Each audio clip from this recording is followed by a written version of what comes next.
com Raul Mikhail Ivanov. E bem, caros amigos, estou extremamente contente por reencontrá-los. Eu lhes transmito todas as minhas bênçãos. Então, eu os escuto e sou todo ouvidos. Questão: os filhos são da mesma origem estelar que os pais. Mas por que você quer remeter as leis hereditárias a esse nível? Isso estritamente nada tem a ver. Vocês podem estar casados entre um golfinho e uma águia. Do mesmo modo, seus filhos não têm absolutamente a mesma origem estelar e ainda menos dimensional. Vocês reencontram, simplesmente, como filho, seres com quem vocês estiveram ligados pelo sangue, no plano kármico, ou seja, que vocês têm sempre, como filho, como dizer, pessoas com quem houve alguns pequenos problemas, pelo passado. O fato de que eles sejam seus filhos é para permitir reparar, uma vez que vocês sabem que é uma ilusão, seu próprio karma. Mas esta ilusão, não havia leis de ressonância e de atração, havia leis de ação e de reação e foi necessário que elas se estabelecessem, aí está. Mas, agora, a origem estelar e a origem dimensional, as linhagens, estritamente nada tem a ver com qualquer filiação ou noção sanguínea presente sobre esta terra, estritamente nada. Não se esqueçam jamais, mesmo se é difícil a integrar, que as relações que vocês construíram sobre a Terra são estritamente efêmeras, elas duram o espaço de uma vida, no máximo, não é? Se vocês soubessem o que vocês reencontrariam, como filhos ou como pais, vocês seriam talvez um pouco mais cautelosos com relação a isso. Portanto, vocês os reencontraram para resolver algo, mas, após, lá em cima, vocês nada têm a resolver. Questão: Sananda poderia ter sido criado no mundo do imaginário. Mas não, é um ser real que viveu há pouco mais de 1 século e meio e quando ele morreu, ele foi persuadido de estar realizado. E há alguns seres que viveram justamente neste imaginário e se encontraram projetados no astral, ou seja, no imaginário e eles recriaram as circunstâncias pseudo-iniciáticas neste imaginário, que se inscreveram no imaginário dos seres humanos. Mas o imaginário nada tem a ver com a verdade. Não confundir o imaginário com o imaginal relativo em Imago, metamorfose dos insetos, nada tem a ver. Em outros termos, não é preciso tomar bexigas por lanternas. O problema da humanidade é que desde milênios houve um astral planetário no qual se criava tudo que iria se precipitar nesta dimensão onde vocês estão, que é também a terceira dimensão, ou seja, astral, mas física. E havia seres que estavam nos planos ditos intermediários, ou seja, em particular, os arcontes e os Anunnakis, que modelaram, de algum modo, suas crenças, e eles dominavam perfeitamente esta tecnologia. E nós, como vocês sabem, perturbamos um pouco o plano deles, desestruturando totalmente o astral planetário, já desde a revelação das primeiras chaves metatrônicas. E nós terminamos a limpeza há pouco tempo. Portanto, sim, no imaginário pode-se reencontrar o que se quer. Vocês podem reencontrar o lobo Fenris, lobo gigantesco que reina no mundo dos mortos. Vocês podem reencontrar Ahriman, príncipe do mal, para os antigos persas. Tudo que é construção ligada aos pensamentos de alguns seres, que eles tenham existido ou não, é um remanescente ao nível do que é chamado astral e, portanto, isso pode ser nutrido por seus próprios pensamentos. Aí está, muito simplesmente. Questão: do mesmo modo, poder-se-ia reencontrar um personagem como Robinson Crusoe? Mas por que não? E aliás o próprio de toda leitura, é fazer trabalhar o imaginário, parece-me, ou emocional ou, em algum lugar, alguma coisa, em todo caso, que vai criar, realmente, no astral, uma existência própria, simplesmente, e que os seres vão se ligar neste astral, vão literalmente ter a possibilidade, no antigo tempo, antes que se limpasse tudo isso, de se conectarem energeticamente, vibratoriamente, emocionalmente e visualmente ao que existe no imaginário. São, aliás, os reservatórios de forças a que se chama as egrégoras. E essas egrégoras jamais serviram à luz, jamais. Seja Cendrillon, Peter Pan, Mickey Mouse, também os mestres da loja negra. Eles estão lá para fazer sonhar e para impedi-los de aceder ao que ao que vocês são, em verdade. Questão: poderia desenvolver sobre o verbo? O verbo é uma palavra que aparece nas primeiras frases da Bíblia. São João também falou nela. No início era o verbo e o verbo estava junto de Deus. O verbo é o sopro que anima a vida. Então, há vários sopros. Há, sobretudo, o que é chamado o verbo criador. O que isso quer dizer? Isso quer dizer que, quando, por exemplo, vocês dizem: o dia está bonito, mesmo se está feio, ele não vai ficar bonito. No entanto, não é. O verbo não é criador. Agora, se vocês dizem: o dia está bonito e as nuvens se vão, vocês têm o verbo criador, ou seja, a potência do sopro original, o verbo, tal como o apresentou o Cristo em algumas curas que foram efetuadas. Levanta-te e anda, ou quando ele ressuscita aquele que morreu, etc. etc. Agora, para além deste aspecto transcendental, digamos, vocês têm o verbo criador, que é, sobretudo, ligado à reconexão consciente e efetiva da capacidade de combinar a energia em suas próprias palavras. Há, atualmente, sobre a Terra, presentes ainda atualmente, 3 línguas que são as línguas que têm a propriedade vibratória real. São as línguas como, por exemplo, o hebraico, mesmo se foi em parte deformado, ao sânscrito e ao aramaico. São as línguas que possuem, por sua pronúncia, a energia correspondente à pronúncia. Não é de modo algum a mesma coisa na totalidade das línguas sobre a Terra. Por exemplo, quando vocês falam automóvel, não há energia automóvel que está aí. Eu tomei uma palavra que quer dizer não importa o que, mas existe um verbo criador, uma vez que a criação, como lhes disse Anael, é som, antes de ser forma e cor. O som é portador, ele também, de uma vibração, isso vocês sabem sobre a Terra, mas, simplesmente, mesmo nos mundos unificados, o som é um arranjador que permite a estruturação da forma e da cor. É isso que vocês reencontram. Para vocês, o verbo criador é, por exemplo, ser capaz, pela voz ou pelo pensamento também, de criar sua própria realidade. Então, não é apenas o pensamento criativo, é verdadeiramente a eficácia na linguagem corrente e em sua língua corrente, de ter uma vibração que é muito mais ativa, de algum modo. Inicialmente, o verbo criador é o sopro criador, mas esse sopro tornou-se verbo. O verdadeiro verbo é o que se chama a língua matricial original, que é falada em algumas confederações intergalácticas dos mundos livres, em alguns setores dos universos, que tem, em particular ao nível dos mestres geneticistas, seja das Pleiades, seja de Sírios, a particularidade de agenciar, pelas vibrações sonoras, as formas e as cores. Questão: o DNA existe unicamente na terceira dimensão ou nas outras dimensões? Não, o DNA existe em todas as dimensões, mas não há a representação que vocês têm, nem a constituição que vocês têm. É uma codificação vibratória que vai para além do aspecto puramente fisiológico, qualquer que seja a dimensão. Agora, não pensem que há um DNA que é o mesmo que aquele que vocês têm. Existem DNAs não falsificados, mesmo na terceira dimensão, com fitas de DNA muito mais importantes do que as que são as suas atualmente, que foram as nossas. Ao nível da terceira dimensão unificada é eminente complexo, segundo os setores dos universos, mas há, como dizer, pares de DNA muito mais importantes do que as 2 fitas de DNA que existem sobre a Terra. Questão: no âmbito da falsificação, os arcontes retiraram as fitas de DNA? Sim, mas eles não agiram diretamente sobre o DNA, eles passaram por forças eletromagnéticas muito mais consequentes do que jogar com o DNA. Efetivamente, houve necessariamente uma limitação do DNA quanto ao número de fitas, mas que é inicial à falsificação.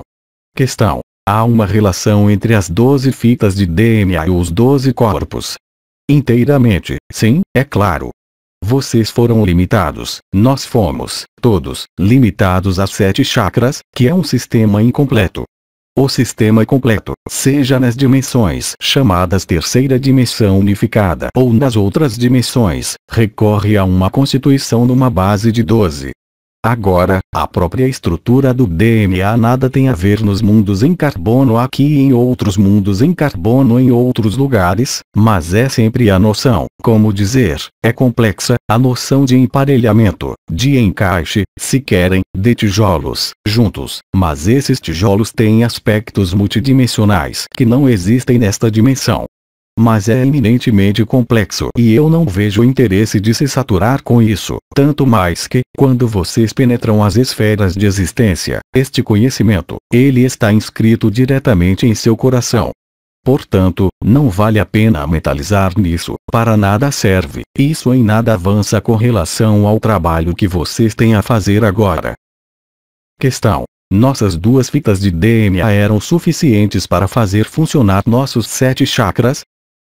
Cara amiga, a partir do momento em que você está encarnada nesse mundo, que você seja um ser humano, que você seja uma espécie de robô, você terá sempre 7 chakras. Agora, os chakras funcionam em níveis diferentes. Portanto, os 7 chakras são o mínimo vital, digamos, nesta dimensão. Aí está o que se pode dizer, mas o DNA está ligado a estruturas específicas. É uma estrutura fisiológica, mas está sob a dependência de alguns chakras e não de todos os chakras. Mas eu não vejo interesse em saber isso. Questão. No passado, assisti a canalizações que de certo modo me esvaziaram. Por quê? Oh, é muito simples, cara amiga.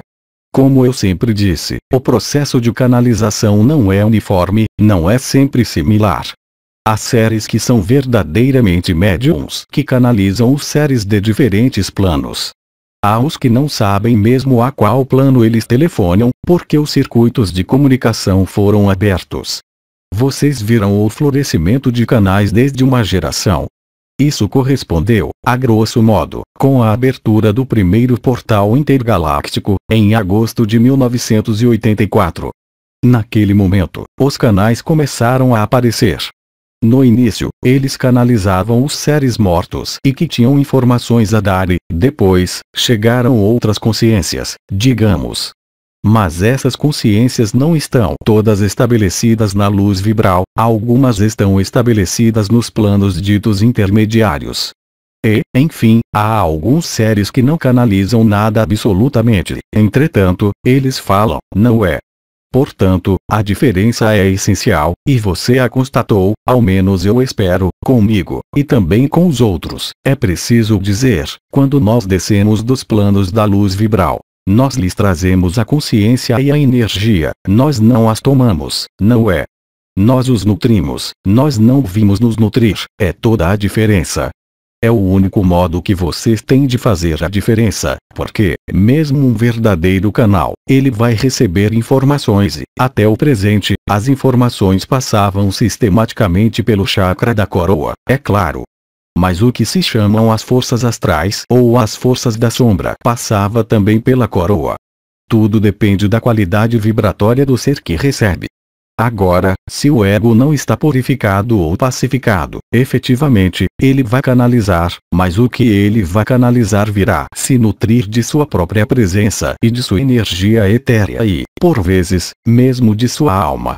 Portanto, vocês devem estar vigilantes. Quando eu lhes digo, não creiam no que eu lhes digo, tentem sentir também como vocês estão depois, ou no dia seguinte. Vocês sentirão uma consciência diferente ou vocês se tornarão completamente vazios. Porque, aí, é muito perigoso. Mas também se pode considerar, por exemplo, que mesmo eu, com o que eu lhes trago, a minha vibração que não corresponde a alguns, então, eles também vão se sentir mal. Portanto, não é preciso julgar, mas é preciso tirar, de algum modo, as conclusões do que lhes chega. Há também, às vezes, o inverso. Há, por exemplo, anjos muito específicos, eu não os citarei ao nível dos nomes, mas que, a um dado momento, insuflaram sobre a Terra energias colossais através de alguns médiums, alguns canais. Mas esta energia colossal podia desestruturar, no primeiro tempo, os primeiros seres que os reencontraram, porque não estavam prontos. No entanto, eles não eram negativos, eles não eram da sombra, mas havia um desequilíbrio de ajuste, o que é muito menos frequente agora. Porque, se vocês estão no mínimo abertos ao nível vibratório, entrando no espaço, vocês irão sentir a atmosfera, mesmo se vocês não consigam colocar palavras. Questão: para que serve reencontrar uma linhagem? Não, para nada serve querer reencontrá-la. Ela se manifesta a vocês a partir do momento em que vocês penetram nos despertares de suas coroas, como já foi dito desde 1 ano. Portanto, as linhagens vão se despertar e se revelar a vocês, mas, uma vez que se saiba, efetivamente, isso para nada serve. Simplesmente é um testemunho que um de seus pilares ou uma de suas 4 linhagens ou um dos elementos está perfeitamente desperto, simplesmente. Mas é tudo, isso para aí. Então, não é que isso sirva, simplesmente será, em seu processo de transformação, um indicador sobre o caminho. Do mesmo modo que o som da alma é um indicador, assim como a percepção vibratória ao nível de uma das 3 ladeiras é também um indicador, mas, para que serve? Serve para serem o que vocês são e o que vocês se tornam. Questão: é oportuno se ocupar hoje de problemas transgeracionais? A questão é um pouco específica ao nível da resposta. Há seres que estão sujeitos ao que se chama, o que vocês chamam, conflitos de linhagens ou conflitos transgeracionais, que vão se manifestar de diferentes modos. Fisicamente, psicologicamente, hereditariamente, de múltiplos modos. Agora, nem todo mundo é atingido por um conflito transgeracional que existe no passado. Alguns seres são totalmente impermeáveis a esse gênero de influência. Isso não tem mais interesse agora, então. Nenhum, exceto se você é afetado diretamente, vibratoriamente, por isso. Agora, toda técnica que vá querer ir cavar no passado para elucidar um presente é, eu diria, quase uma heresia com a luz vibral que está aí, que é luz da graça, do perdão e da transformação. Tudo está aí, portanto, se vocês não são afetados diretamente por um conflito de natureza transgeracional ou familiar, que não é necessariamente um conflito transgeracional, por um segredo de família, por exemplo, por que querer ir remoer essas coisas? De qualquer modo, todas essas noções estão sendo transmutadas pela luz. A inteligência da luz é muito mais importante.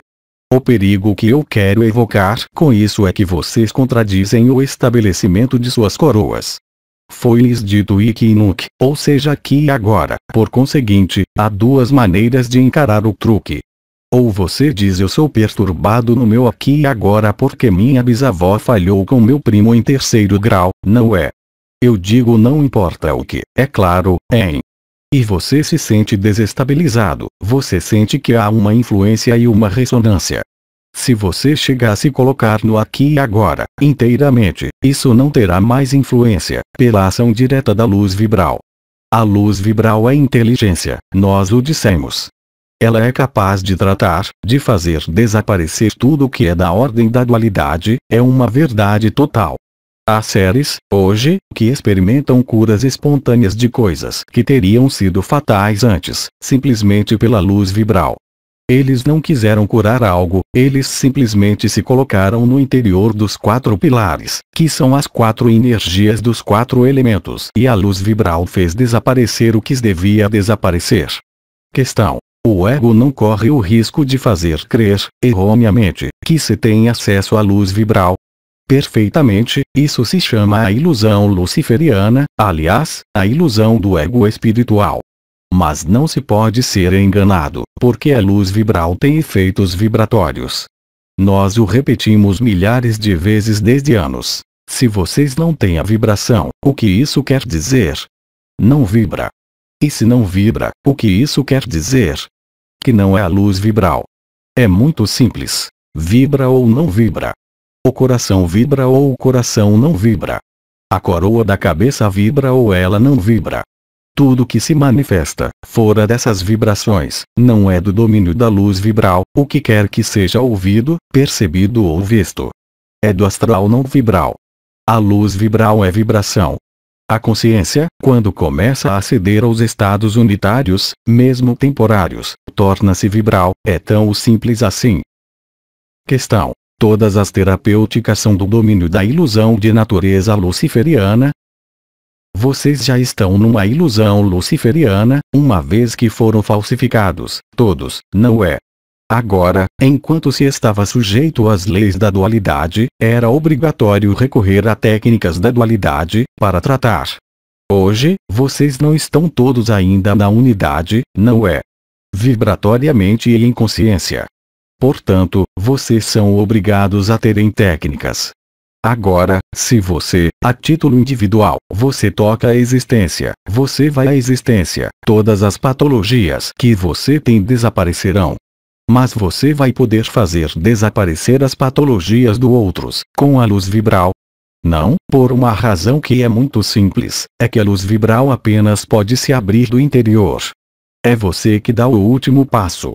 Portanto, a partir daí, se vocês são terapeutas, será extremamente diferente para cada terapeuta. Há terapeutas que vivem a luz vibral e, vivendo a luz vibral e os estados de unidade, há os que não vão mais poder voltar a descer na dualidade para tratar e outros que vão poder. É muito variável. Questão: como fazer para ajudar o outro a tomar consciência de tudo isso? Com que direito você quer ajudar o outro, se ele nada te pediu?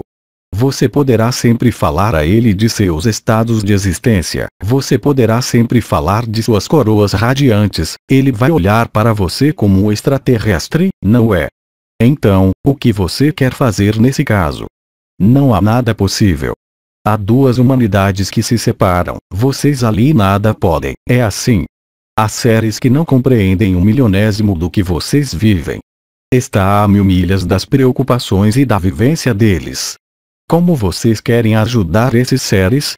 A parte estando vocês mesmos no que vocês são, mas sem procurar o que quer que seja mais, porque, se vocês começarem a falar a eles de seus zumbidos nos ouvidos, se começarem a falar-lhes das vibrações que vocês têm sob os pés, na cabeça, no coração, eles vão enviá-los a um psiquiatra, não é?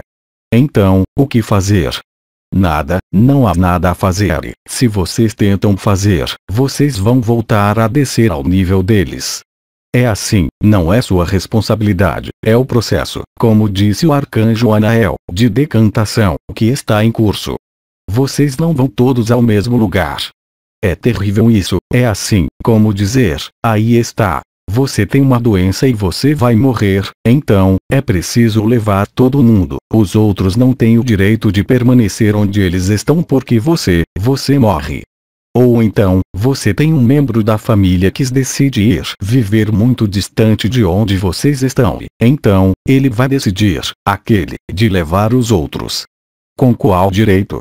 Onde está o respeito da liberdade? Eu diria que, ao limite, querer agir, ter a ideia de agir sobre qualquer um, mesmo para o bem dele, mesmo para a luz, é um ato de magia, não é inofensivo. Vocês podem falar, mas não vão demasiado longe. Vocês podem irradiar, mas sem qualquer vontade, sem isso, vocês recaem na dualidade. O melhor que vocês podem fazer é, efetivamente, ser, para irradiar esta luz, mas vocês não têm que decidir para onde irá a luz, ela sabe aonde ela vai. E deem-se conta também de que a luz que vocês portam, ela será insuportável para alguém que recusa a luz, totalmente insuportável, e ela vai se tornar cada vez mais insuportável. Então, o que se faz nesses casos? Bem, não se pode fazer nada, e isso concerne aos próximos como aos menos próximos. O que ali se pode? É o período em que as duas humanidades estão ainda presentes no mesmo lugar. E haverá todos os seres, por exemplo, que estão fechados numa espiritualidade, ou ilusória, ou procedente de crenças religiosas. Haja as guerras de religião, mas imaginem que haverá seres que estão fechados nas crenças, que serão reforçados nas crenças deles, pelo que acontece sobre a Terra, não é? Que vão justificá-las ainda mais do que eles creem e há, ao lado, seres que vivem uma transformação de luz. Mas estes, eles serão chamados os diabos, porque, para aqueles que estão nas crenças, que não são as suas, eles estão nas vivências que não são as suas. São vocês os diabos, enquanto que vocês sabem muito bem que não há outro diabo a não ser no interior daquele que está no confinamento. O que vocês querem fazer com isso? Era já similar no tempo do Cristo, não é? Naquela época, crucificava-se, depois, queimava-se. Mas o ser humano é assim enquanto não é revelado ao que ele é realmente. Eu não sei quem disse que o homem era um lobo para o homem. Frequentemente são aqueles que lhes falarão de amor, no sentido religioso, que serão os verdadeiros lobos. O que vocês podem ali fazer, além de se afirmarem ainda mais no que vocês são? De todo modo, querer agir ou ajudar é uma prova de dualidade, porque, se vocês estão na realização do si, em sua unidade, vocês ajudam o universo em sua totalidade, porque vocês são. É esse, o verdadeiro serviço. Então, obviamente, enquanto se está na dualidade, que ali não haja possibilidade de unidade, obviamente que seria preciso dar de comer ao indigente, obviamente que seria preciso nutri-lo, abrigar aqueles que estiverem na rua. Isso vocês podem sempre continuar a fazer. Mas, ao nível espiritual, ao nível da abertura que está em curso, não são verdadeiramente os mesmos processos que estão em jogo.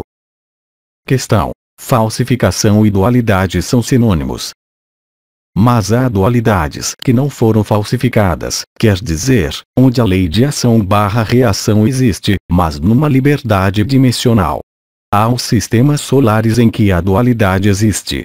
Vocês deixam cair um fruto, ele cai por terra, portanto, há forças eletromagnéticas gravitacionais, não é? Mas eles não foram confinados. Falsificado quer dizer privado da relação consciente à fonte e privado da liberdade dimensional.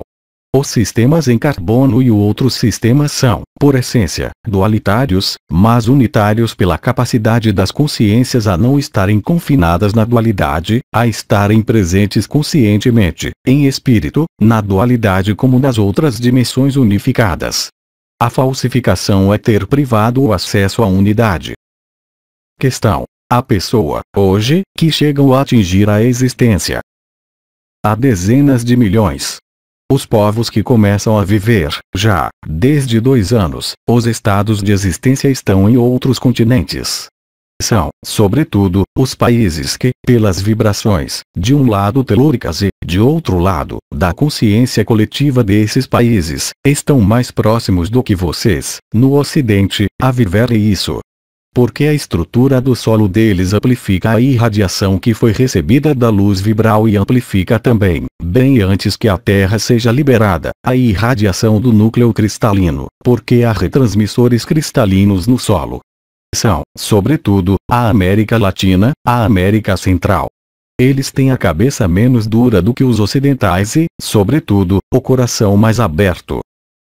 Não temos mais perguntas. Agradecemos.